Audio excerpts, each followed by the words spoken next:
A massive crack in the ground that's estimated to be up to 50 feet deep has opened up in Kenya seemingly overnight. The crack stretches along Kenya's Great Rift Valley, and many scientists believe it could end up splitting the continent apart. Deborah Pata is tracking developments from Johannesburg, South Africa. Imagine waking up one morning to find a massive crack running through your home. That's what happened to Elliot Njuguna, forced to dismantle his house by hand before it was lost to the earth below. He lives in Mai Mahiu, part of the Great Rift Valley in Kenya, a region that has already provided a treasure trove of some of the most important archaeological finds in history. And this latest discovery is so significant, scientists predict it will be the fault line along which history is made once again as Africa splits into two continents. Although that won't happen for a very long time, says geologist Ben Andrews. Fortunately, this does not occur instantly, so we're many tens of millions of years away from having two continents. The crack in Kenya sits along the 3,700-mile-long East African rift. Geologists say that rift is growing larger as two tectonic plates move away from each other. As this movement continues over the next 50 million years, a large chunk of the continent will eventually split off, creating an island that will consist of parts of several African nations. Scientists, for the most part, agree that the continent is splitting in two, but there is debate over exactly how this most recent fracture was revealed. Andrews believes the Earth did not suddenly split in two, but that it formed over hundreds of thousands of years. It looks like it was probably something that already existed and had been filled with ash and other material, and then it was flushed out by recent rainfall.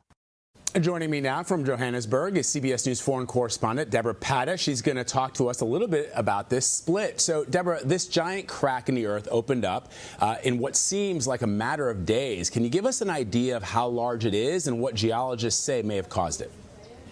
It's quite phenomenal, really, Vlad. I mean, it's about 50 feet deep and 60 feet wide. I mean, imagine something like that just suddenly appearing. Although geologists in part are saying that actually it was there all along, just hidden away from the world, and that because of some heavy downpour in recent weeks in Kenya, it cleared away what essentially was volcanic ash, which is a lot softer than normal rock, and that is how it came to be revealed. Although not everyone agrees with how this was formed, but that's certainly a lot of geologists are saying that is probably what happened.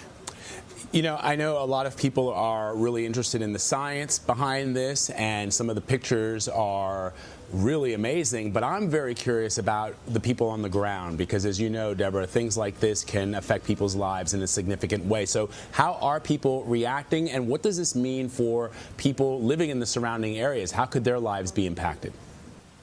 It already has taken place for some people, Vlad. Well, we've seen some people who literally woke up to see a giant crack in their home. Can you imagine waking up to something like that?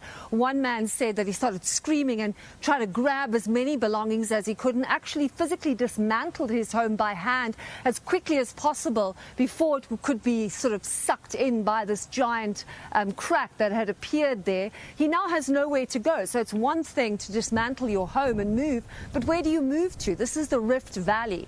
This crack lives on a line that is about 3,700 miles long, and there are faults all along there, so this could happen again. The road in the area, a giant fissure, fracture appeared in that road. It's now been filled up with rocks so the cars can continue to move over it, but this could not be a permanent thing. It could happen again. So it really has impacted quite severely on people living in the area, and it's a long-term problem that the Kenyan government is going to have to deal with. They wanted a railway line to go through this area, but how can you have a railway line going through what is essentially an area that, you know, could see this kind of problem again in the very near future? It is a story that is to be continued. Deborah Pata, perhaps for the next couple of years, certainly the next couple of million years. We appreciate it as always. Thank you.